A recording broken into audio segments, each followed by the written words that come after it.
नमस्कार, मैं हूं आपके साथ मीनाक्षी रजत और आप देख रहे हैं विस्फोट, जहां हम आपको बताएंगे कि दुनिया में जंग के मैदान में आखिरकार क्या कुछ चल रहा है। सबसे पहले ये जान लीजिए कि आखिरकार आज वो कौन सी अहम खबरें हैं जो हम आपको विस्फोट में दिखाएंगे।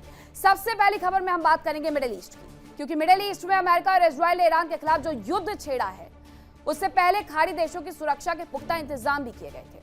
अमेरिका ने खाड़ी में मौजूद अपने सैन्य बेस के साथ साथ खाड़ी में मौजूद मित्र देशों के अहम ठिकानों पर एयर डिफेंस सिस्टम तैनात किए, लेकिन ईरान के पलटवार ने सभी को टेंशन में डाल दिया है।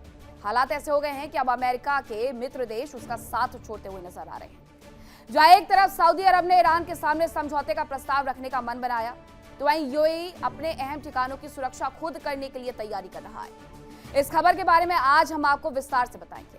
दूसरी खबर में हम बात करेंगे अमेरिका और ईरान के बीच जंग में सबसे संवेदनशील मुद्दा जो है वो है हॉर्मुज, उसके बारे में। ईरान और अमेरिका की तनातनी के बीच में दुनिया भर में ऊर्जा संकट गहरा गया है, क्योंकि हॉर्मुज से एनर्जी की सप्लाई रुक गई है। अमेरिका लाख कोशिशों के बावजूद भी हॉर्मुज नहीं खुलवा पाया, जिसकी वजह से दुनिया भर में भारी आर्थिक नुकसान हो रहा है। कई देशों में एनर्जी क्राइसिस शुरू हो गया है, लेकिन यह असर केवल छोटे समय तक रहने वाला है। आशंका है कि इस संकट की वजह से दुनिया एक बार फिर महामंदी की चपेट में आ सकती है। इस बारे में भी आज हम आपको डिटेल्ड रिपोर्ट देंगे। तीसरी खबर में हम आपको बताएंगे डोनाल्ड ट्रंप और शी जिनपिंग की मुलाकात के दौरान ताइवान का मुद्दा कितना ज्यादा अहम है। दरअसल चीन किसी भी कीमत पर ताइवान को छोड़ना नहीं चाहता और अमेरिका उसके बचाव में पूरे तरीके से खड़ा हुआ नजर आता है। अमेरिका की वजह से चीन अब तक ताइवान में कोई बड़ा एक्शन तो नहीं ले पाया, लेकिन उसने ताइवान को डराने और दबाव बनाने में कोई कोर कसर नहीं छोड़ी। हालांकि अब अमेरिका की जंग की वजह से कमजोर होने के बाद आशंका ये है कि चीन ताइवान पर बड़ा एक्शन ले सकता है और इस वजह से पूर्वी एशिया में भी जंग की चिंगारी फूट सकती है। आज हम आपको इस पूरे मुद्दे के बारे में विस्तृत रिपोर्ट समझाएंगे, लेकिन उसके पहले एक बड़ी खबर आपको बताते हैं। तो शुरुआत इस वक्त की बड़ी खबर के साथ। खबर यह है कि चीन से डोनाल्ड ट्रंप रवाना हो गए हैं। बीजिंग से राष्ट्रपति ट्रंप रवाना हुए हैं 2 दिन के दौरे पर। वो थे चीन में और चीन से अब वो वापस आ रहे हैं। शी जिनपिंग से इस दौरान उन्होंने मुलाकात की और कई मुद्दों पर उनके बीच में बातचीत हुई है। हालांकि डोनाल्ड ट्रंप ने जाने से पहले ये दोहराया था कि ईरान के मुद्दे पर, तेहरान के मुद्दे पर कोई बातचीत नहीं होगी, लेकिन 24 घंटे में यूटर्न लेते हुए उस मुद्दे पर भी उन्होंने बातचीत कर ली है। अब ये जो तस्वीरें सामने आई है, बीजिंग से तस्वीरें सामने आई है, आपको बैक सीट पर डोनाल्ड ट्रंप अमेरिकी राष्ट्रपति नजर आ जाएंगे, जो कि 2 दिन की बातचीत के बाद अब अपने देश अमेरिका के लिए रवाना हो रहे हैं। इसके साथ कई मुद्दों पर अहम चर्चा हुई है, जिसमें तेहरान का मुद्दा भी रहा, हॉर्मुज का मुद्दा भी रहा, ताइवान का मुद्दा भी रहा, इसके साथ साथ ऊर्जा का मुद्दा भी रहा। दोनों देशों के बीच में व्यापार को साझा करने के मुद्दे पर भी बातचीत हुई है, क्योंकि एक पूरा का पूरा डेलीगेशन लेकर के डोनाल्ड ट्रंप अपने साथ पहुंचे हुए थे। ये तस्वीर जरा देख लीजिए। डोनाल्ड ट्रंप अब अपने देश के लिए रवाना हो रहे हैं और इसके लिए एयरफोर्स A1 जो उनका प्लेन है उसमें वो सवार होने के लिए आगे बढ़ते हुए नजर आ रहे हैं। हालांकि उसके पहले, उन्हें जाने से पहले भी यहाँ पर गार्ड ऑफ ऑनर से सम्मानित किया गया है। डोनाल्ड ट्रंप का ये दौरा बेहद खास इस दृष्टि से भी रहा है, क्योंकि ईरान पूरे तरीके से चाइना को अपना समर्थक मानता है और चाइना में जब डोनाल्ड ट्रंप का ये मिडिल ईस्ट दौरे के बीच में जाना हुआ तो तेहरान भी कई उम्मीदें लगा करके बैठा हुआ था। दूसरी तरफ अब गार्ड ऑफ ऑनर देने के बाद डोनाल्ड ट्रंप अपने एयरफोर्स A1 से यहां से रवाना हो रहे हैं और अमेरिका पहुंचने के बाद देखना होगा कि तेहरान के मुद्दे पर अब वो आगे किस तरीके से बढ़ते हुए नजर आते हैं, क्योंकि अच्छी खासी दोस्ती चीन की ईरान के साथ साझा होती है। लेकिन इस मुलाकात के बाद क्या ये मायने बदलने वाले हैं तेहरान के साथ? जिनपिंग से मुलाकात पर राष्ट्रपति डोनाल्ड ट्रंप का बयान सामने आया है। उन्होंने कहा कि चीन के साथ हुए शानदार व्यापारिक समझौते, ये डोनाल्ड ट्रंप की तरफ से कहा गया। शी जिनपिंग महान शख्स हैं, मैं सम्मान करता हूं, डोनाल्ड ट्रंप ने यह भी कहा है। ईरान मुद्दे पर चर्चा हुई, डोनाल्ड ट्रंप ने यह भी कहा है। तो डोनाल्ड ट्रंप की तरफ से यह बता दिया गया है कि ईरान मुद्दे पर बातचीत हुई, हम नहीं चाहते कि ईरान के पास परमाणु हथियार हो। डोनाल्ड ट्रंप ने कहा कि बातचीत हो गई है जिनपिंग से इस पूरे मुद्दे पर और बातचीत तेहरान के मुद्दे पर भी हो गई और तेहरान के लिहाज से, ईरान के लिहाज से ये यात्रा बेहद अहम मानी जा रही थी। ये 2 खबरें आपको दिखा रहे हैं। डोनाल्ड ट्रंप बातचीत करके, मुलाकात करके, डेलीगेशन को साथ लेकर के जो गए हुए थे वहां से अमेरिका के लिए वापस रवाना हो रहे हैं। दूसरी खबर यह है कि चीन से जाते हुए डोनाल्ड ट्रंप ने एक बयान दिया और उन्होंने साफ ये कर दिया है कि चीन के साथ उनके शानदार व्यापारिक समझौते होंगे। शी जिनपिंग महान शख्स से मैं सम्मान करता हूं, ये उनकी तरफ से कहा गया। लेकिन शी जिनपिंग अपनी तारीफ सुनने के बाद भी ताइवान के मुद्दे पर कहीं से भी पिघलते हुए नजर नहीं आए। ईरान मुद्दे पर जरूर डोनाल्ड ट्रंप कह रहे हैं कि हमारी चर्चा हुई, हमारी बातचीत हुई, और हम नहीं चाहते कि ईरान के पास परमाणु हथियार हो, यह उनकी तरफ से कह दिया गया है। मिडिल ईस्ट में चल रही जंग के बीच में ये यात्रा बेहद अहम मानी जा रही थी, लेकिन इस यात्रा का 2 दिवसीय पड़ाव अब समाप्त हो चुका है। बीजिंग से अमेरिका के लिए डोनाल्ड ट्रंप अमेरिकी राष्ट्रपति रवाना हो रहे हैं। ताइवान का मुद्दा रहा हो, तेहरान का मुद्दा रहा हो, ऊर्जा का मुद्दा रहा हो, हॉर्मुज का मुद्दा रहा हो, हर मुद्दे पर खुल करके यहाँ पर बातचीत हो गई। लेकिन उसके बाद दुनिया को आखिरकार क्या हासिल होगा, ये डोनाल्ड ट्रंप के अमेरिका जाने के बाद ही पता चलेगा। एक खबर और आपको बताती हूँ कि आपस में ईरान और यूएई के विदेश मंत्री भिड़ गए हैं। ब्रिक्स देशों की बैठक में ये तकरार हुई है। पश्चिम एशिया में टकराव को लेकर के दोनों के बीच में बहस हो गई है। रूस के विदेश मंत्री ने बीच बचाव किया। सर्गेई लावरोव जो कि रूस के विदेश मंत्री हैं, इस दौरान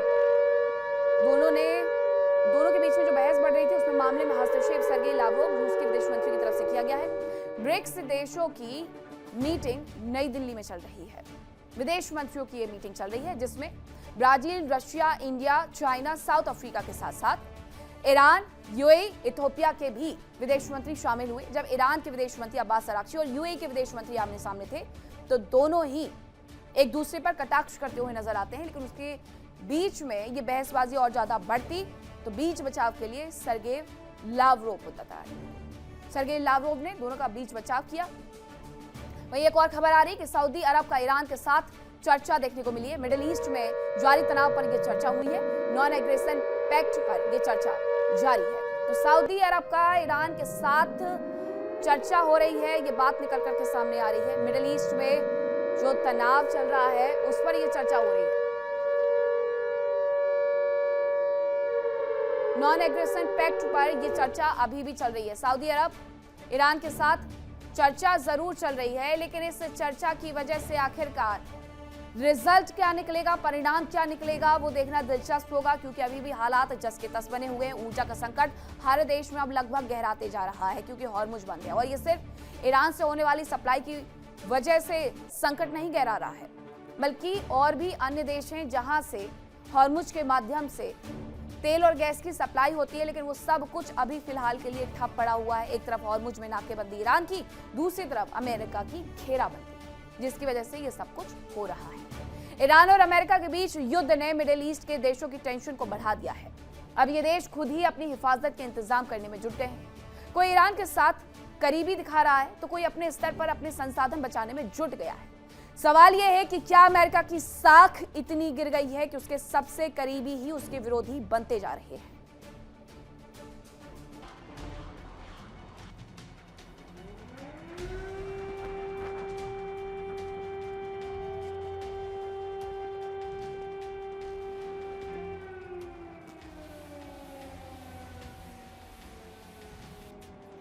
अमेरिका ने जंग की शुरुआत में ही अपने मित्र देशों की सुरक्षा के पुख्ता इंतजाम किए।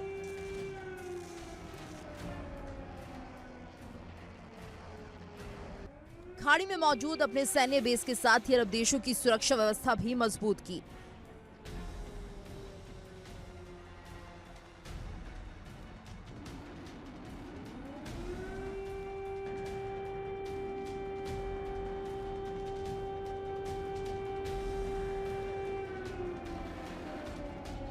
यूरोप के कई हिस्सों से थार्ड और पैट्रियट जैसे डिफेंस सिस्टम मंगवाए और अरब देशों में तैनात कर दिए। लेकिन ईरान के पलटवार ने इन सभी इंतजामों को तार-तार कर दिया। मिडिल ईस्ट के देशों के अहम ठिकाने, कारोबारी ठिकाने, ऑयल फैसिलिटीज, अहम शहर, पर्यटन केंद्र सभी ईरान की मिसाइलों और ड्रोन्स के निशाने पर आ गए। हालात ये हो गई कि अरब देशों को अपनी सुरक्षा की चिंता सताने लगी, और शायद यही वजह है कि अब ये देश खुद ही अपने बचाव में जुट गए हैं।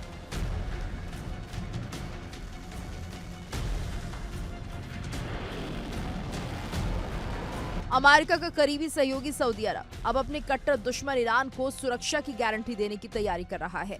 खबर है कि सऊदी अरब ने 1970 के दशक के हेलसिंकी प्रोसेस की तर्ज पर ईरान के सामने एक नॉन एग्रेशन पैक्ट का प्रस्ताव रखा है।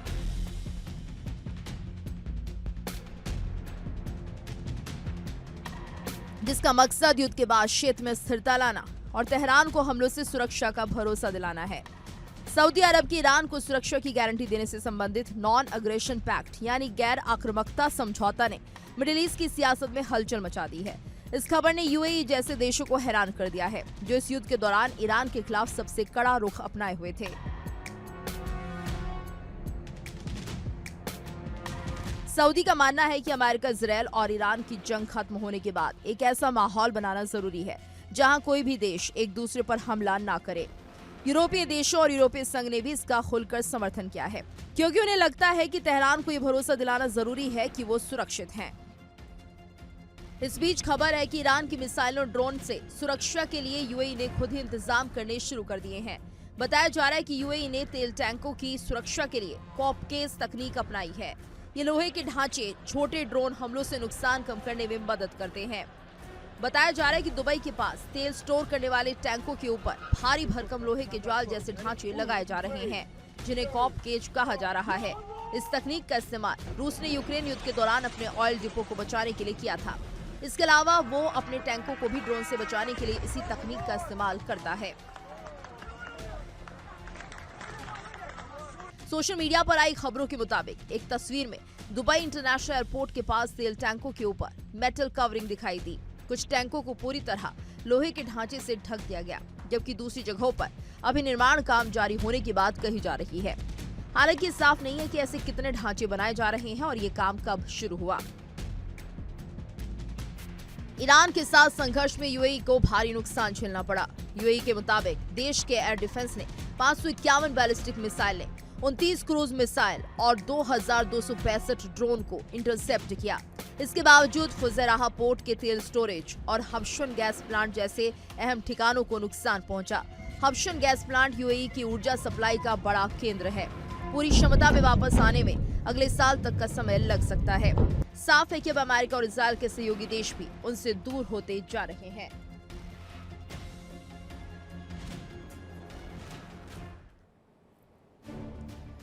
लेकिन इस सब के बीच में सऊदी को सुरक्षा की गारंटी मिल रही है। वो गारंटी कैसे मिल रहा है और क्या कुछ कहा जा रहा है, तो आपको बताती हूँ कि ईरान को सुरक्षा की गारंटी देने के लिए सऊदी अरब तैयार है, ये उसकी तरफ से कहा गया है। दूसरी तरफ नॉन एग्रेशन पैक्ट के माध्यम से ये गारंटी दी जा रही है, जिसे लेकर के बाकायदा अभी मीटिंग चल रही है। इस पूरे मुद्दे पर अगर सहमति बन जाती है तो सऊदी अरब एक इकलौता मुस्लिम मुल्क रह जाएगा जो कि ईरान के साथ इस पूरे युद्ध के दौरान खड़ा होगा। हेलसिंकी प्रोसेस के आधार पर गारंटी सऊदी दे सकता है, ये जानकारी मिली है। तो ये सब कुछ हो रहा है, ये तैयारियां वहां पर की जा रही है, लेकिन देखना भी ये होगा कि इस पूरे मुद्दे पर आखिरकार सहमति बनती है या नहीं बनती। और अगर सऊदी अरब ईरान के पक्ष में जाकर के खड़ा हो जाता है तो फिर उसके बाद अमेरिका का रुख क्या रहने वाला है। अब एक और बड़ी खबर आपको बताती हूँ कि ईरान की सैन्य क्षमता पर अमेरिकी सेना का दावा देखने को मिला है। ईरान की सैन्य क्षमता पर अमेरिकी सेना की तरफ से बड़ा दावा किया गया है। उसका कहना है कि ईरान की क्षमता कभी भी कमजोर हुई। ये भी कहा जा रहा है कि हॉर्मुज में अब काफी कम नावें दिखाई दे रही है। सेंटकॉम की तरफ से ये दावा है कि ईरान की क्षमता काफी कमजोर हो गई है इस पूरे युद्ध के दौरान। हालांकि सेंटकॉम का ये पहला बयान नहीं है, सेंटकॉम ने अपने बयान में परिवर्तन किया है। सेंटकॉम की तरफ से पहले एक बयान जारी करके ये कहा गया था कि ईरान की क्षमता अभी भी कम नहीं हुई है, और अब वो अपना बयान पर यू टर्न लेते हुए ये कह रहा है कि ईरान की क्षमता काफी कमजोर हो गई है और हॉर्मुज में अब काफी कम नावें नजर आ रही हैं, ये उसकी तरफ से कहा जा रहा है। तो एक तरफ अमेरिका का बड़ा दावा यह था, हालांकि तेहरान इन दावों को बार बार धता बता देता है और सीधे सीधे ये कह देता है कि अमेरिका सिर्फ और सिर्फ दिमागी प्रेशर बनाने के खेल को रच रहा है, इससे ज्यादा कुछ नहीं। ईरान की क्षमता काफी कमजोर हुई है, ये सेंटकॉम ने दावा किया और कहा कि हॉर्मुज में क्योंकि अब कम नावें नजर आ रही हैं। लेकिन हॉर्मुज का एक सच ये भी है कि अमेरिका जिस तरीके से वहां पर नाकेबंदी करके बैठा हुआ है, उस पर आईआरजीसी पूरी निगाहें टिका करके बैठी हुई है। और आईआरजीसी वक्त वक्त पर इसे लेकर के सोशल मीडिया पर न केवल पोस्ट करती है बल्कि अपने बयानों के माध्यम से साझा भी करती है। हालांकि यहां बातचीत करके इस पूरे मुद्दे को सुलझाने का प्रयास जरूर किया जा रहा है, लेकिन सुलझते हुए कुछ नजर नहीं आ रहा है। अब चीन में क्या बातचीत हुई, उसके बाद क्या तेहरान और अमेरिका के बीच में रिश्ते सामान्य होने की तरफ बढ़ेंगे, ये भी देखना होगा। खबर यह है कि ईरान के तेल कारोबार पर अमेरिका का बड़ा दावा देखने को मिला है। ट्रेजरी सेक्रेटरी स्कॉट बेंसेट ने दावा किया है खर्ग द्वीप पर तेल की लोडिंग कम हो गई है, ये बेंसेट ने कहा। उन्होंने कहा कि पिछले 3 दिन से लोडिंग कम हुई है, पूरी हो चुकी ईरान की तेल स्टोरेज कैपेसिटी, ये बेंसेट की तरफ से कहा गया है। तो बड़ी जानकारी आपको दे रही हूं कि ईरान के तेल कारोबार पर अमेरिका और दावा कर रहा है ट्रेजरी सेक्रेटरी स्कॉट बेंसेट, उनकी तरफ से दावा किया गया। खाड़ी द्वीप पर तेल की लोडिंग कम हुई है, ये उनकी तरफ से कहा गया। पिछले 3 दिन से लोडिंग कम हुई है और ईरान की तेल स्टोरेज कैपेसिटी पूरी तरीके से कम हो चुकी है। उनका कहना है कि ये जो उनका स्टोरेज पावर था वो धीरे धीरे खत्म होते जा रहा है और ये पहले भी हमने आपको खबर बताई थी कि 12 से 22 दिन का ईरान के पास स्टोरेज कैपेसिटी बचा हुआ है, जो कि पश्चिमी मीडिया का दावा था। लेकिन ईरान ने उस बात का खंडन करते हुए ये कहा था कि उनके पास अभी 6 महीने की स्टोरेज कैपेसिटी है। लेकिन ऐसा नजर नहीं आता, क्योंकि खर्ग आइलैंड के आसपास सिर्फ और सिर्फ बहता हुआ तेल नजर आता है। यही वजह है कि अब स्कॉट बेंसेट, ट्रेजरी सचिव अमेरिका के, ये कहते हुए नजर आ रहे हैं कि पिछले 3 दिन से लोडिंग कम हुई है और ईरान की तेल स्टोरेज कैपेसिटी पूरी हो चुकी है। यह बयान उनकी तरफ से जारी किया गया है, लेकिन इस बयान को भी ईरान आगे आने वाले वक्त में धता बताएगा और ये कहेगा कि उनके पास स्टोरेज कैपेसिटी है। लेकिन जो सैटेलाइट इमेजेस आती हैं वो ये बताती हैं कि खर्ग आइलैंड के आसपास जो तेल बह रहा है उसका जो पूरा प्रोसेस नजर आता है वो ये बताता है कि ईरान की तेल स्टोरेज कैपेसिटी खत्म हो चुकी है। ईरान इस बात को स्वीकार जरूर नहीं कर रहा है, लेकिन ये सच भी नजर आता है जब ऐसी तस्वीरें सामने आती हैं। दुनिया में जंग के कई फ्रंट्स हैं। कहीं जंग की आग धधक रही है, कहीं कुछ समय के लिए शांत हुई है, तो कहीं अंदर ही अंदर लावा भी नजर आ रहा है। ऐसे ही एक फ्रंट है पूर्वी एशिया का, जहां सुपर पावर चीन अपने पड़ोसी मुल्कों पर धाक जमाता रहता है और कभी भी ताइवान जैसे छोटे मुल्क को निगल जाने के लिए तैयार बैठा है। ट्रंप के चीन दौरे के दौरान माना जा रहा था कि चीन की ताइवान के प्रति आक्रामकता कुछ कम हो सकती है, लेकिन जिनपिंग के रुख से ऐसा नजर नहीं आ रहा है। यह इसलिए नजर नहीं आ रहा है क्योंकि दक्षिण चीन सागर में मौजूद ताइवान चीन के लिए नाक का सवाल बनते जा रहा है। चीन हमेशा से ही ताइवान को अपना हिस्सा मानता रहा और इस मुद्दे पर कोई भी समझौता करने के लिए तैयार नजर नहीं आता है। अगर बात बीजिंग की जाए, चाइना की जाए, तो बीजिंग में भी ट्रंप और जिनपिंग की मुलाकात के दौरान ताइवान का मुद्दा अहम माना जा रहा था। उम्मीद थी कि राष्ट्रपति ट्रंप ताइवान को लेकर के चीन पर दबाव बनाने में कामयाब होंगे, लेकिन अब इस मुद्दे पर दोनों देशों के बीच तनाव बढ़ते नजर आ रहा है। रिपोर्ट्स तो ये तक कहती है कि चीन ने ताइवान को अमेरिका और चीन के रिश्तों के बीच में एक संवेदनशील मुद्दा बता दिया है। चीन की ओर से साफ कहा गया कि अगर इस मुद्दे को ठीक से संभाला नहीं गया तभी दोनों देशों के रिश्ते सामान्य रह सकते हैं, अन्यथा नहीं। या फिर यूं कह लीजिए कि चीन ने दबी हुई जबान में अमेरिका को जंग की धमकी दे डाली है। मुलाकात के दौरान ट्रंप ने जिनपिंग की तारीफों के पुल बांध दिए, कसीदे पढ़ दिए। उन्होंने यहां तक कह दिया कि लोग हम दोनों के बारे में जानते भी नहीं है, जब भी समस्या आई हमने उसे बहुत अच्छे से सुलझा लिया है। दोनों को क्रेडिट देते हुए वो नजर आते हैं। इसके पीछे की वजह है चीन के साथ वो कॉम्पिटिटर वाला जो बिहेवियर है उसे खत्म करके वो एक सामंजस्य वाली भूमिका में दोनों ही देशों के रिश्तों को लाना चाहते हैं। अमेरिका की तरफ से, डोनाल्ड ट्रंप की तरफ से ये कहा गया कि हमारा भविष्य एक साथ बेहद शानदार होने जा रहा है। ट्रंप ने जिनपिंग को एक महान नेता तक बता दिया है। हालांकि ट्रंप की तारीफों के बावजूद जिनपिंग बिल्कुल भी पिघले नहीं। उन्हें पता है कि उनका टेक ताइवान पर जो पहले था वही आज है। ये डोनाल्ड ट्रंप के 4 लाइन पढ़ देने से कुछ नहीं होगा। अमेरिकी राष्ट्रपति 3T यानी कि ट्रेड, टेक्नोलॉजी और तेहरान का जाल बुनकर के बीजिंग गए थे। ट्रेड पर बातचीत हो, क्योंकि अमेरिका बार बार तो ये कह देता है कि हम इतना % टैरिफ लगाएंगे चीन पर, और चीन भी बराबर से वही टैरिफ उनके ऊपर लगाने की बात कह देता है। टेक्नोलॉजी की आवश्यकता है अमेरिका को, क्योंकि रेयर अर्थ मिनरल्स कि जितनी भी चिप्स सप्लाई होती है वो ताइवान और चीन के माध्यम से होती है। तीसरा जो तेहरान का टी है, उस तेहरान के मुद्दे पर चीन बहुत अच्छे से जानता है और अमेरिका बहुत अच्छे से जानता है कि अगर तेहरान को बातचीत के जाल में फंसाना है तो चीन का साथ लेना होगा, क्योंकि चीन और तेहरान की दोस्ती अच्छी है। तो ये ट्रिपल टी था अमेरिका का, ट्रेड, टेक्नोलॉजी और तेहरान। लेकिन चीन ने इस फॉर्मूले को पलटकर सारी बाजी ही पलट दी है। चीन ने ताइवान को लेकर के त्रिस्तरीय घेराबंदी का चक्रव्यूह रच रखा है, जो कभी भी शिकंजा कस सकता है।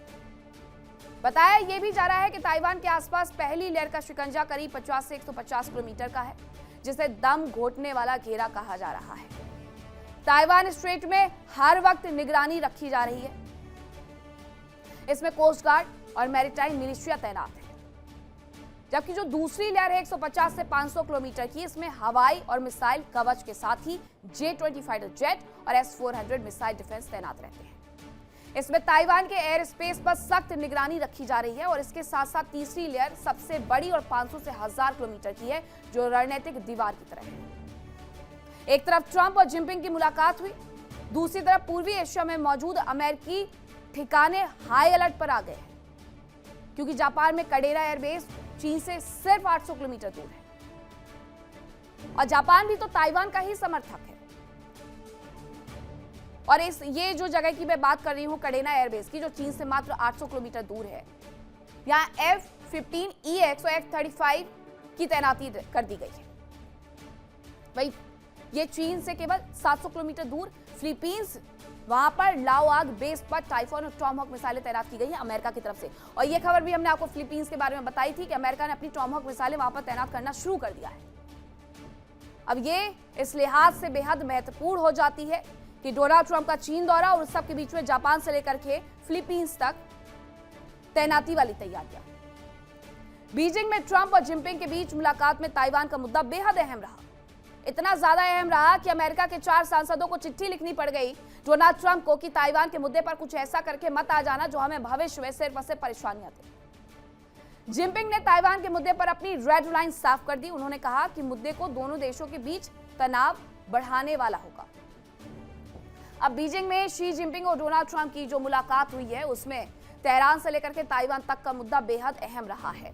तो मुलाकात हो गई है, डोनाल्ड ट्रंप अपने देश के लिए रवाना हो चुके हैं। 2 दिन की ये मुलाकात थी। जिनपिंग ने ताइवान मुद्दे को यूएस चीन के बीच अहम मुद्दा करार दे दिया है। ये बताया गया कि ताइवान मुद्दे को ठीक से संभालने पर रिश्ते स्थिर हो सकते हैं, ये जिनपिंग की तरफ से कहा गया। और ये रिश्तों की बात अमेरिका और चाइना के बीच में हो रही थी।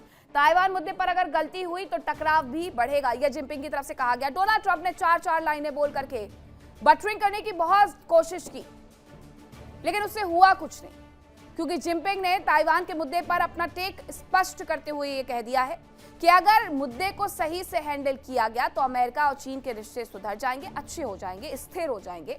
और अगर अच्छे से नहीं इन्हें हैंडल किया गया तो ये रिश्ते अस्थिर हो जाएंगे।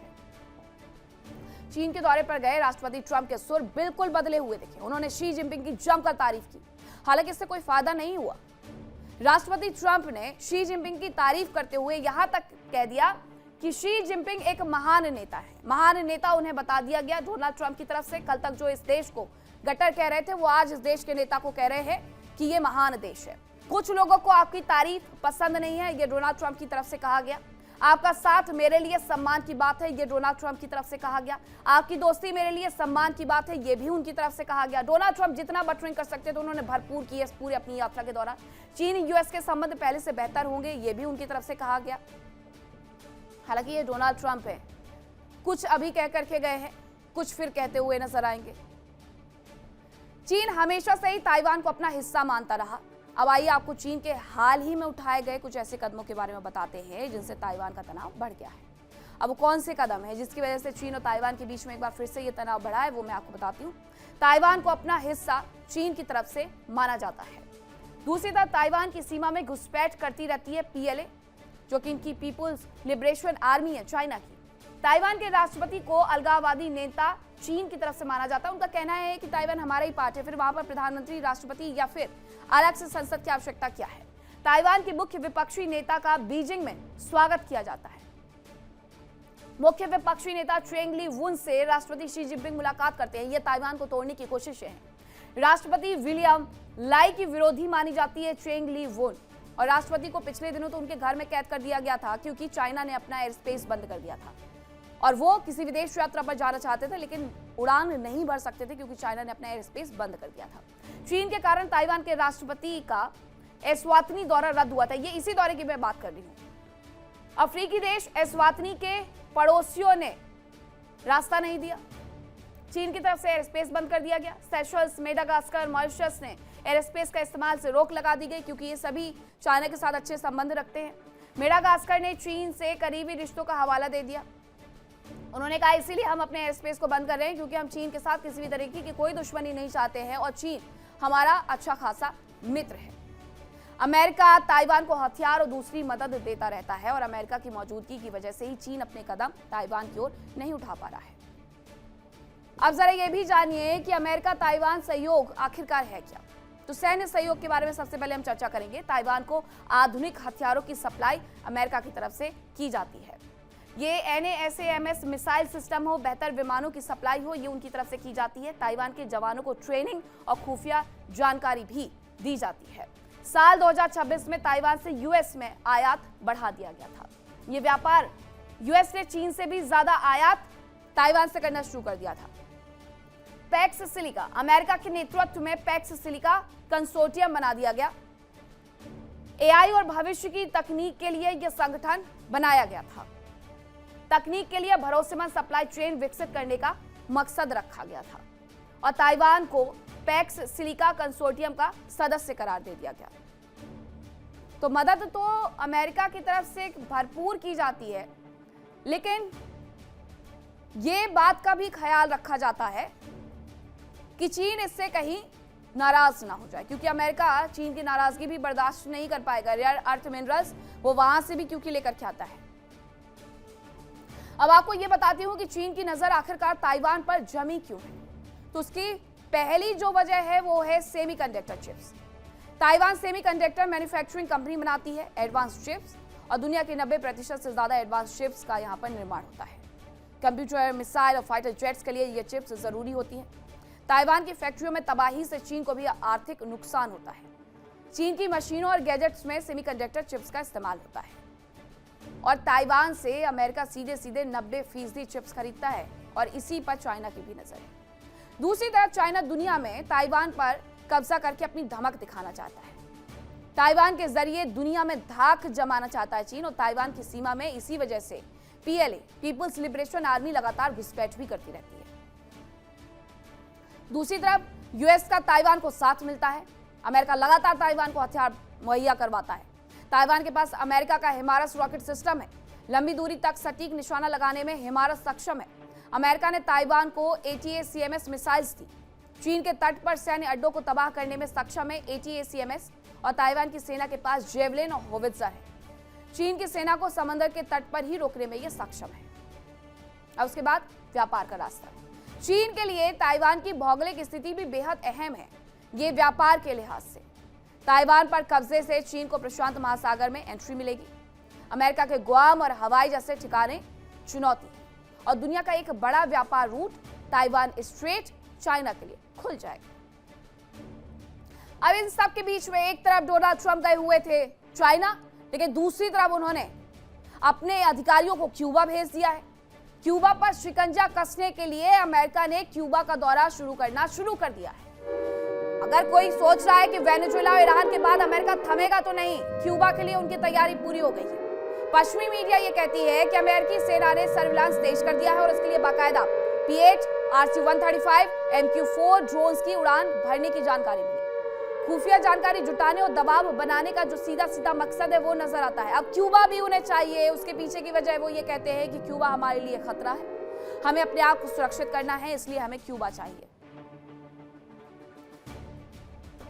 तो क्यूबा, वेनेजुएला, ये वो छोटे छोटे से देश हैं जो अपने पास किसी ना किसी तरीके से कोई प्राकृतिक संसाधन रखते हैं और इन प्राकृतिक संसाधनों पर सीधे सीधे अमेरिका की निगाहें हैं। इसीलिए अमेरिका को ये दो राष्ट्र चाहिए।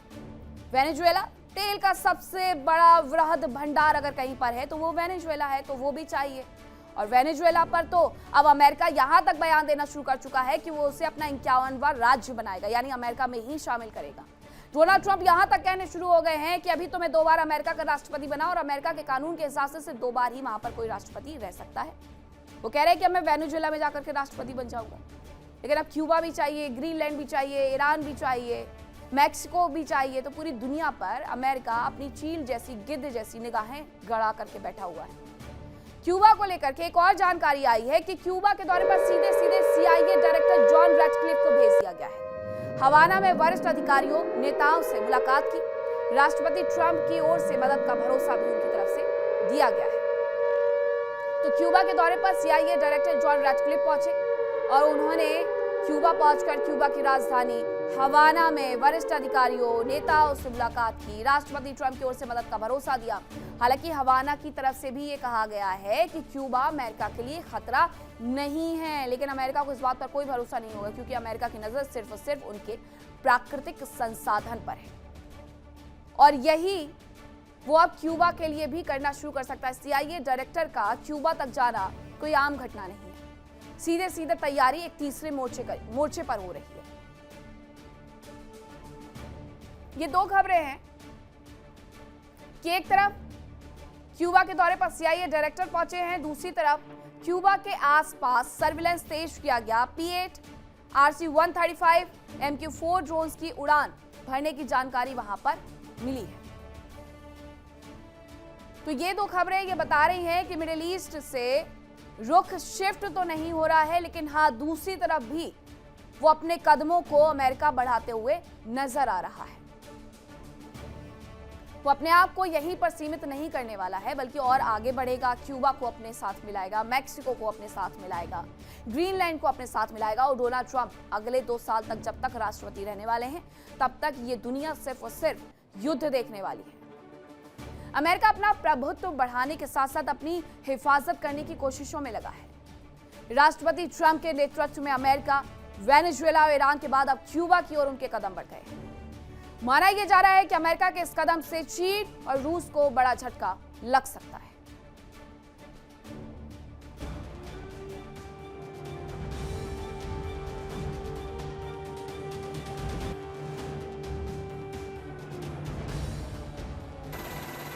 कैरेबियन सागर में मौजूद क्यूबा की लोकेशन काफी अहम है, और यही वजह है कि यहाँ अमेरिका अपना प्रभाव स्थापित करने की कोशिशों में लगा है। अपनी इन्हीं कोशिशों के तहत CIA डायरेक्टर क्यूबा पहुंचे, जहां उन्होंने दबाव की रणनीति शुरू कर दी। अमेरिका की कोशिशों में क्यूबा की खराब आर्थिक स्थिति मददगार साबित हो सकती है।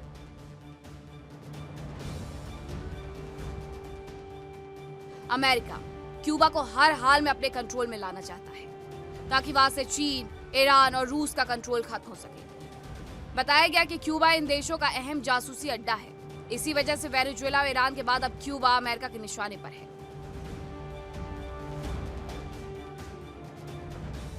CIA डायरेक्टर जॉन रेडक्लिफ ने क्यूबा की राजधानी हवाना में टॉप अधिकारियों के साथ बातचीत की। रेडक्लिफ ने क्यूबा के इंटेलिजेंस अधिकारियों, गृह मंत्री लाजारो अल्वारेज कासास और पूर्व राष्ट्रपति राउल कास्त्रो के पोते राउल गिल्lermo रॉड्रिगेज कास्त्रो से मुलाकात की। इस दौरान उन्होंने सीधे राष्ट्रपति ट्रंप का संदेश भी पहुंचाया। उन्होंने अमेरिका की ओर से आर्थिक और सुरक्षा मामलों में सहयोग का भरोसा दिया। हालांकि इसके लिए क्यूबा में कुछ बदलावों को काफी अहम बताया गया।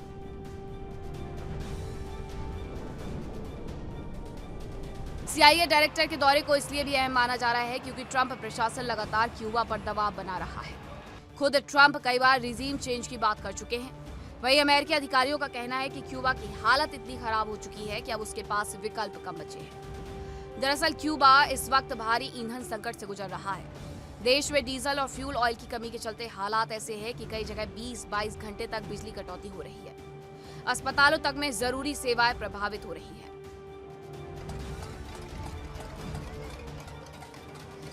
रेडक्लिफ ने न केवल क्यूबा को मदद का भरोसा दिया, बल्कि वेनेजुएला का उदाहरण देकर दबाव बनाने की कोशिश भी की। जानकारी मिली कि क्यूबा ने अमेरिका को भी यह समझाने की कोशिश की कि वो ना तो कोई खतरा है, न ही आतंकवाद को समर्थन देता है। क्यूबा का अमेरिका के सामने झुक जाना चीन, रूस और ईरान के लिए बड़ा झटका हो सकता है। रिपोर्ट्स के अनुसार चीन का क्यूबा में एक जासूसी अड्डा है। अमेरिका के फ्लोरिडा से यह सिर्फ 151 किलोमीटर दूर है। यहाँ से चीन आसानी से अमेरिका की हरकतों पर नजर रखता है।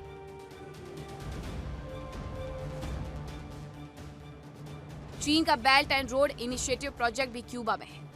दोनों देशों ने BRI पर काम किया।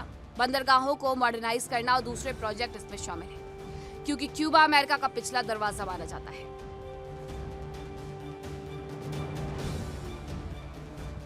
अमेरिका जानता है कि जब तक क्यूबा उसके हिसाब से नहीं चलेगा, तब तक यहाँ ईरान, चीन और रूस की पकड़ बनी रहेगी, और ये हालात अमेरिका के लिए खतरा है।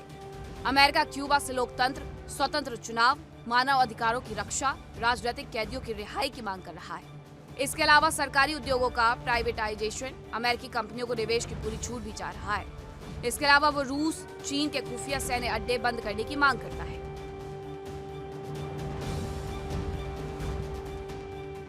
Bureau report, India daily.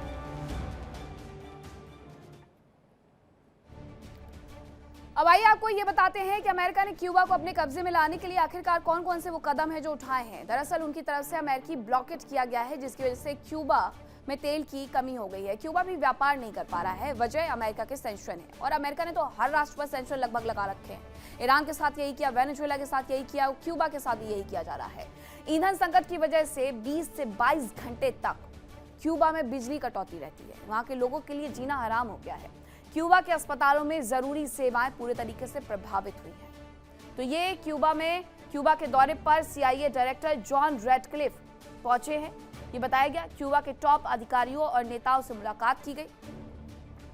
अब ट्रंप की ओर से क्यूबा को आर्थिक और सुरक्षा में सहयोग का भरोसा दिया गया है, लेकिन अमेरिका अपनी शर्तों पर उन्हें ये सुरक्षा मुहैया करवाएगा।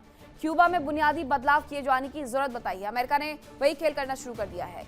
अब अमेरिका ब्लॉकेट की वजह से जो क्यूबा में सैंक्शन लगी है, तो अमेरिका के पास दो में से एक ही ऑप्शन बचता है कि या तो वो ये जो सैंक्शन लगाए गए हैं उसे बर्दाश्त कर ले, और अगर वो बर्दाश्त नहीं कर सकता है तो अमेरिका के साथ युद्ध लड़ ले, और अगर वो भी नहीं कर सकता है तो अमेरिका जैसा कहे वैसा कर ले। राष्ट्रपति ट्रंप वेनेजुएला और ईरान के बाद अब क्यूबा की तरफ अपने कदम बढ़ा रहे हैं। वेनेजुएला में तेल का बड़ा भंडार, ईरान पर प्रभुत्व स्थापित करने का मकसद। लेकिन क्यूबा में आखिरकार ऐसा क्या है जो राष्ट्रपति ट्रंप उस पर अपना प्रभाव स्थापित करना चाहते हैं? आखिर क्यूबा अमेरिका के लिए बेहद अहम क्यों है, आपको वो मैं बताती हूँ। कैरेबियन सागर में अमेरिका के करीब क्यूबा स्थित है। अमेरिका के फ्लोरिडा से करीब 151 किलोमीटर दूर है क्यूबा, बहुत ज्यादा दूर नहीं है। फ्लोरिडा तो वैसे भी डोनाल्ड ट्रंप का घर है, वहां से मात्र 151 किलोमीटर क्यूबा। तो रिटायरमेंट के बाद भी बहुत सारी प्लान्स हैं जो कि क्यूबा में वो अप्लाई कर सकते हैं। अमेरिका के एक्शंस पर नजर रखी जा सकती है। सीधे तौर पर ये इनका कहना है कि क्यूबा से अमेरिका के एक्शंस पर नजर रखी जा सकती है, इसलिए ये हमारी सुरक्षा के लिए खतरा है। सुरक्षा पुख्ता करने के लिए क्यूबा में हमें अपना प्रभाव चाहिए, ये अमेरिका ने कहा। कैरेबियन सागर में अमेरिका के करीब क्यूबा स्थित है, फ्लोरिडा से मात्र 151 किलोमीटर दूर। तो आपने देखा कि क्यूबा अमेरिका के लिए कितना अहम है। अब आइए आपको यह भी बताते हैं कि चीन के लिए क्यूबा आखिरकार अहम क्यों है, क्योंकि चीन के लिए यह सबसे बड़ा झटका होगा। वेनेजुएला, ईरान, फिर क्यूबा। तो क्यूबा इसलिए अहम है क्योंकि क्यूबा में चीन का जासूसी अड्डा होने की जानकारी मिलती है। दूसरी तरफ हवाना के पास सर्कुलरी डिस्पोज्ड एंटीना एरे CDAA लगाए जा सकते हैं। चीन के लिए अमेरिका के एक्शन पर नजर रखना आसान हो जाता है। सैन्य, नागरिक, सैटेलाइट, सबमरीन बेस पर नजर रखना आसान होता है। चीन के बेल्ट एंड रोड इनिशिएटिव में भी क्यूबा शामिल है। BRI के तहत बंदरगाहों को मॉडर्नाइज करना, दूसरे प्रोजेक्ट भी इसमें शामिल है। इसलिए क्यूबा चीन के लिए भी अहम है, और अमेरिका जो कह रहा है कि उसकी सुरक्षा के लिए गंभीर खतरा है, वो शायद इसी वजह से कहा जा रहा है। खबर यह है कि सीजफायर के बावजूद इजरायली डिफेंस फोर्स हिजबुल्लाह में लगातार जंग चल रही है। हिजबुल्लाह ने इजरायली क्षेत्र में रॉकेट दागे, इजरायल ने हिजबुल्लाह पर पलटवार किया। दक्षिण लेबनान में जिब्दिन में इजरायली डिफेंस फोर्स का अटैक देखने को मिला है। तो सीजफायर सिर्फ नाम मात्र का, इजरायली डिफेंस फोर्स और हिजबुल्लाह के बीच का जो संघर्ष है वो अभी भी उसी तरीके से चल रहा है जैसा कि हमास युद्ध के वक्त चल रहा था 2023 से। ईरान युद्ध में ये हिजबुल्लाह की तरफ से अटैक और ज्यादा तेज जरूर हुए, लेकिन हिजबुल्लाह अभी भी रुक नहीं रहा है, जब ईरान पर हमले लगातार रुके हुए हैं। हिजबुल्लाह ने इजरायली क्षेत्र में रॉकेट दाग दिए, इजरायल ने हिजबुल्लाह पर पलटवार किया। दक्षिण लेबनान के जिब्दिन में इजरायली डिफेंस फोर्स का अटैक देखने को मिला। एक और बड़ी खबर आपको बताती हूं कि इजरायल का लेबनान पर बड़ा हमला देखने को मिला है। दक्षिणी लेबनान में मिसाइल से अटैक किया गया। म्युनिसिपल बिल्डिंग के तबाह होने की जानकारी भी इस दौरान मिली है। दक्षिणी लेबनान में मिसाइल से जो अटैक किया गया है इजरायल की तरफ से, उसमें बताया गया है कि म्युनिसिपल बिल्डिंग तबाह हो गई है। ये जानकारी इसमें मिली है। तो ये तबाही आई जरूर है, लेकिन इजरायल भी यही कह रहा है कि जब तक उन पर हमले रुकने बंद नहीं होंगे तब तक वो इसी तरीके से हमले करते रहेंगे। अब जो तस्वीरें आई हैं वो मैं आपको बता देती हूँ। आपको ये तस्वीरें तमाम एक जैसी नजर आएंगी, क्योंकि बेरूत का राजधानी लेबनान की जो है उसका हाल बस यही हो गया कि हर तरफ सिर्फ और सिर्फ बसावट के नाम पर खंडर शेष रह गए हैं। हर जगह इसी तरीके से मिसाइल से अटैक किया गया है कि पूरी बसावट खत्म हो चुकी है, सिर्फ खंडर तब्दील हो गए हैं। इस पूरी जगह में आप देखेंगे, आपको नजर आएगा एक इंफ्रास्ट्रक्चर जो कि कभी यहां पर हुआ करता था लेकिन अब नहीं है। उसके पीछे की वजह हिजबुल्लाह है, जो बार बार इजरायली डिफेंस फोर्स को, इजराइल को निशाना बनाता है और उसके एवज में इजरायली डिफेंस फोर्स बेरूत का, राजधानी का और लेबनान के तमाम इलाकों का यह हाल करती है। तो ये तस्वीरें स्पष्ट ये बताती है कि हिजबुल्लाह कतई नहीं चाहता है कि लेबनान और इजराइल के बीच में चीजें अच्छी हो जाए, ये हमले रुक जाए, वरना हिजबुल्लाह जो ईरान के प्रॉक्सी के तौर पर काम करता है वो अपने मुद्दों से भटक जाएगा। अमेरिका और ईरान दोनों ही के एक्शन से सबसे ज्यादा प्रभावित हॉर्मुज हुआ है, जो दुनिया की एनर्जी लाइफलाइन कही जा सकती है। यहां से दुनिया भर में करीब 20% तेल और गैस की सप्लाई होती है।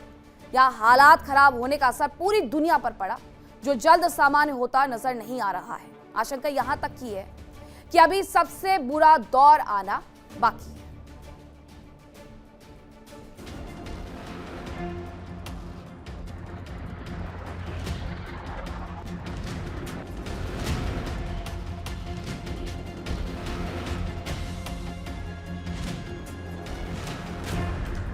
ईरान युद्ध और हॉर्मुज की नाकेबंदी ने दुनिया को बहुत बड़े संकट में डाल दिया है।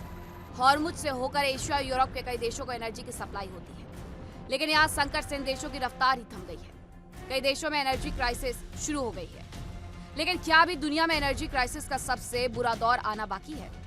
ये सवाल खड़े हुए हैं सिंगापुर के प्रधानमंत्री लॉरेंस वोंग के एक बयान से, जिसमें उन्होंने चेतावनी दी कि अभी हॉर्मुज संकट के कारण सबसे बुरा दौर आना बाकी है।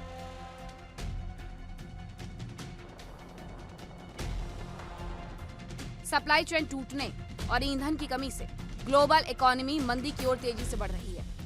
दरअसल हॉर्मुज स्ट्रेट पिछले 2 महीनों से बंद है और इसका खामियाजा पूरी दुनिया को भुगतना पड़ रहा है। लॉरेंस वोंग के अनुसार ये संकट केवल महंगाई तक सीमित नहीं रहने वाला, बल्कि सप्लाई चेन पूरी तरह ध्वस्त हो चुकी है और आने वाले दिनों में जरूरी चीजों की भारी किल्लत होने वाली है। एशियाई देशों के लिए यह हालात सबसे ज्यादा खतरनाक है, क्योंकि ये देश ऊर्जा जरूरतों के लिए पूरी तरह खाड़ी देशों पर ही निर्भर है।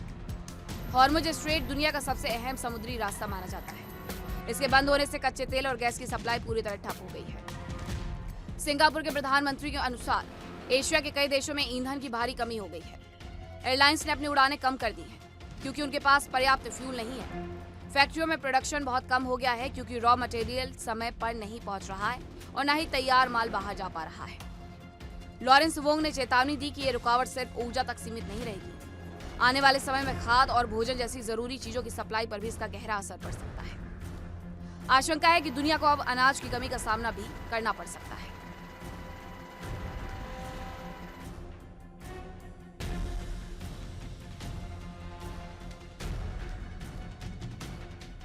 प्रधानमंत्री लॉरेंस वोंग ने कहा कि अगर आज हॉर्मुज स्ट्रेट खुल भी जाए तो भी हालात तुरंत नहीं सुधरेंगे। युद्ध की वजह से बंदरगाहों और ऊर्जा से जुड़ी गतिविधियों को भारी नुकसान पहुंचा है। समुद्री रास्तों में बिछाई गई माइंस को हटाना एक बड़ी चुनौती है। जब तक रास्ता पूरी तरह सुरक्षित नहीं होता, तब तक शिपिंग कंपनियां जोखिम नहीं लेंगी। बीमा कंपनियों को भी सुरक्षा का भरोसा दिलाना होगा, जिसमें महीनों का समय लग सकता है। लिहाजा सप्लाई चेन को दोबारा पटरी पर लाने में लंबा वक्त लगेगा। लॉरेंस वोंग के अनुसार 1970 के दशक में दुनिया ने स्टैगफ्लेशन झेला था। स्टैगफ्लेशन एक ऐसी स्थिति है जिसमें महंगाई आसमान पर होती है और विकास पूरी तरह रुक जाता है। इस दौरान बेरोजगारी भी बहुत तेजी से बढ़ती है। पीएम वोंग ने कहा कि फिलहाल दुनिया उसी रास्ते पर बढ़ रही है। इंटरनेशनल एनर्जी एजेंसी ने भी इस खतरे को लेकर आगाह किया है।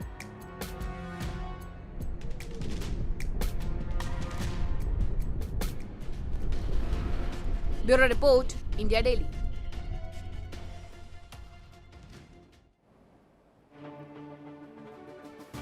तो सिंगापुर के प्रधानमंत्री लॉरेंस वोंग ने आर्थिक मंदी की आशंका जताई। इस दौरान उन्होंने स्टैगफ्लेशन का जिक्र किया। अब आपको ये बताती हूँ कि स्टैगफ्लेशन की स्थिति आखिरकार होती क्या है। स्टैगफ्लेशन के तहत महंगाई बहुत ज्यादा बढ़ जाती है। उन्होंने इस बात के लिए बाकायदा जिक्र किया 70 के दशक का। स्टैगफ्लेशन के हालात में जो डेवलपमेंट है वो पूरी तरीके से रुक जाता है और महंगाई बढ़ती है, बेरोजगारी तेजी से बढ़ती है। इसके साथ ही जो इन्फ्लेशन रेट्स हैं वो भी बढ़ती है और इस पूरे युद्ध के दौरान ये सब कुछ देखने को मिल रहा है। इन्फ्लेशन बढ़ रही है, ऊर्जा आपातकाल बढ़ते जा रहा है, बेरोजगारी बढ़ते जा रही है और उन्होंने सिंगापुर के प्रधानमंत्री ने इसे सीधे सीधे 1970 के दशक वाले स्टैगफ्लेशन से जोड़ करके बताया है। अब खबर आपको रूस और यूक्रेन से जुड़ी हुई बताती हूँ कि रूस पर यूक्रेन का एक बहुत बड़ा हमला देखने को मिला है। रूस ने यूक्रेन पर यह बड़ा हमला किया है। रियाजान तेल रिफाइनरी पर यह अटैक किया गया। ड्रोन अटैक के बाद रिफाइनरी में भीषण आग लगी है। तो ये बड़ी जानकारी आपको दे रही हूँ कि रूस पर यूक्रेन ने जो हमला किया वो रियाजान तेल रिफाइनरी पर किया। ड्रोन अटैक के बाद रिफाइनरी में भीषण आग लग गई और इसके साथ ही अभी स्थिति खराब बताई जा रही है। जो रिफाइनरी पर अटैक किया गया उसमें जो आग लगी है उसकी तस्वीरें मैं आपको जरा दिखा देती हूँ। ये रियाजान तेल रिफाइनरी है। ये सिर्फ और सिर्फ आपको आसमान में काले धुएं का गुबार नजर आ रहा है, लेकिन ये पहली बार नहीं है। इसके साथ साथ अभी पिछले दिनों 800 ड्रोन अटैक किए गए थे। एक साथ 800 ड्रोन दागे गए थे। अब एक बार फिर से फैक्ट्री पर हमला किया गया है, रिफाइनरी पर हमला किया गया है। रियाजान तेल रिफाइनरी है यूक्रेन में, उस पर अटैक किया गया और ड्रोन अटैक के बाद सिर्फ और सिर्फ भीषण आग लगी हुई नजर आती है। इस पूरी तस्वीर में आपको ये आग लगी हुई नजर आ जाएगी। ऊपर सिर्फ और सिर्फ काले धुएं का गुबार नजर आ जाएगा। तो ये स्थिति रशिया और यूक्रेन में भी लगभग खराब ही होते जा रही है, जहां पर बार बार अटैक करके यूक्रेन को दहलाने की जो साजिशें हैं वो रूस की तरफ से रची जाती है। रूस ये कह रहा है कि जल्द ही ये युद्ध समाप्त होने वाला है, लेकिन ये युद्ध समाप्त तब होगा जब रशिया और यूक्रेन एक दूसरे पर हमला करना बंद कर देंगे, जो कि फिलहाल के लिए नजर नहीं आता। 4 साल से ज्यादा हो चुके हैं दोनों ही देशों को इस युद्ध में बने हुए, और ऐसे में एक के बाद एक अटैक यूक्रेन पर किया जाता है। यूक्रेन से पूरी दुनिया का ध्यान मिडिल ईस्ट वॉर के साथ भटका और अमेरिका का भी भटका और साथ साथ नेटो यूरोपियन कंट्रीज का भी भटका, जिन्होंने जिस मुताबिक यूक्रेन को आवश्यकता है हथियारों की वो मुहैया करवाने बंद कर दिए, क्योंकि अमेरिका को खुद अपने लिए हथियारों की कमी पड़ रही है। ऐसे में वो यूक्रेन को भी हथियार उपलब्ध नहीं करवा पा रहा है। अब एक और खबर मैं आपको बताती हूं कि दक्षिण रूस पर यूक्रेन का बड़ा ड्रोन अटैक देखने को मिला है और ये ड्रोन अटैक एयरबेस पर देखने को मिला है। यूक्रेन का अटैक BE-200 एम्फीबियस विमान और एक हेलीकॉप्टर पर हमला देखने को मिला है। तो दक्षिण रूस पर यूक्रेन ने भी पलटवार कर दिया है। सिर्फ ऐसा नहीं है कि यूक्रेन हमले बर्दाश्त कर रहा है, बल्कि वो हमले बराबर से कर भी रहा है। उसने दक्षिण रूस पर हमले किए, ड्रोन से किए हैं। एयरबेस पर यूक्रेन ने जो अटैक किया है उसके बाद की तस्वीरें जरा देखिए। ये BE-200 एम्फीबियस बताया जा रहा है विमान और एक हेलीकॉप्टर जिस पर यह बड़ा हमला किया गया है, उससे वो तहस नहस भी हो गया है। सैटेलाइट इमेजेस है ये जो ये दिखा रही हैं कि इस हमले में किस तरीके से BE-200 एम्फीबियस और हेलीकॉप्टर को निशाना बनाया गया है। दूसरी तरफ ये जो तस्वीर आप देख रहे हैं ये यूक्रेन की रियाजान तेल रिफाइनरी की है, जहां पर एक बड़ा अटैक करके रिफाइनरी को आग में झोंक दिया गया है। पिछले 4 साल से यूरोप की धरती जंग की आग में धधकते हुए नजर आ रही है। रूस लगातार यूक्रेन को अपने कब्जे में लाने की कोशिशों में लगा हुआ है, तो वहीं यूक्रेन भी अपना अस्तित्व बचाने का प्रयास कर रहा है। दोनों ही देश एक दूसरे में भारी तबाही मचा रहे हैं।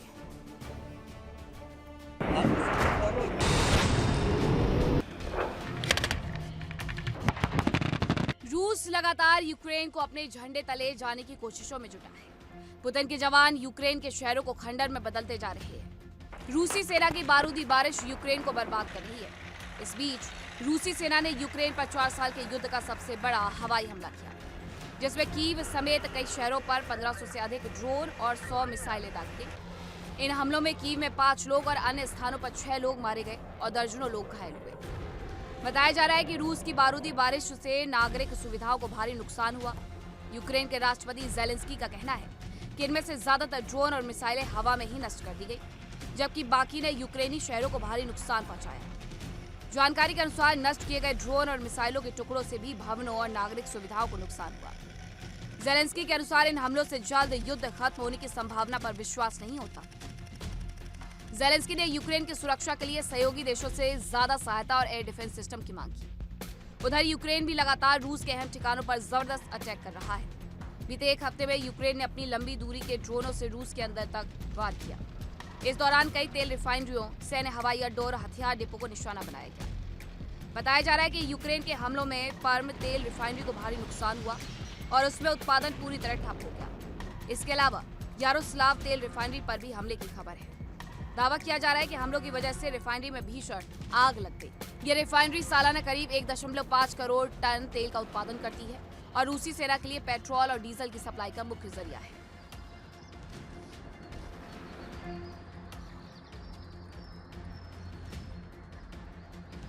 बताया जा रहा है कि यूक्रेन ने रूस की राजधानी मॉस्को को भी निशाना बनाया। बीते हफ्ते 5 से अधिक यूक्रेनी ड्रोनों ने मॉस्को की ओर रुख किया। हालांकि रूसी एयर डिफेंस सिस्टम ने इन्हें मार गिराने का दावा किया, लेकिन इस हमले के डर से मॉस्को के प्रमुख डोमोदेडोव और शेरमेतियोवो हवाई अड्डों पर विमानों की उड़ानों को कुछ समय के लिए रोकना पड़ा। Bureau report, India daily.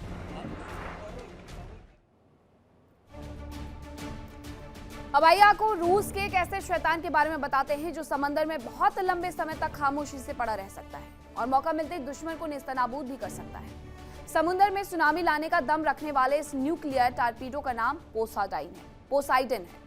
एक बार फिर से रूस का पोसाइडन टॉर्पीडो चर्चा में है क्योंकि रूस इसे तैनात करने की दिशा में तेजी से आगे बढ़ रहा है। इस हथियार को ले जाने वाली खास पनडुब्बी खाबरोवस्क अब रूसी आर्कटिक के सेवरोदिस्क शिपयार्ड में फिटिंग के आखिरी चरण में है। खाबरोवस्क और पोसाइडन का ये मेल रूस की उस रणनीति का हिस्सा है जिसमें वो अमेरिका को समुद्र के नीचे भी कड़ी चुनौती दे रहा है। और इस सुपर टॉर्पीडो को लेकर पुतिन ने दावा किया है कि पोसाइडन की ताकत रूस के एक बड़े इंटरकॉन्टिनेंटल मिसाइल सॉर्मिट से भी ज्यादा है। खास बात यह है कि ये वो शांत तूफान है जिसे इंटरसेप्ट कर पाना लगभग असंभव होता है। अब आपको बताते हैं पोसाइडन टॉर्पीडो की आखिरकार खासियत क्या है।